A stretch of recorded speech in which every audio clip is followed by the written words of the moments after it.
Dahil birthday ko ngayon mga lods, magluluto na lang tayo ng sinigang ng isda mga lods para may pang-ulam tayo. Ito na lang po ang ating handa mga lods. Sulit naman yan mga lods. Samahan mo lang ng bahaw na kanin yan mga lods. Sarap yan mga lods. Nam-nam yan mga lods. Nam-nam.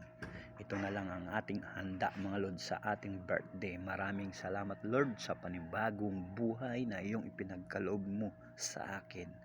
Naway pagpalain niyo po ako sa araw-araw ng aking buhay dito sa mundo. Yan po mga namnam, ang ating ulam. Napakasarap yan mga namnam. Sinigang na isda mga namnam. Ang sarap niyan. Talagang mapapahigop ka sa sabaw. Wow na wow mga namnam. Ayan po mga namnam, luto na yan mga namnam. Kunting-kunti na lang atin na yang hahanguin at tayo'y kakain.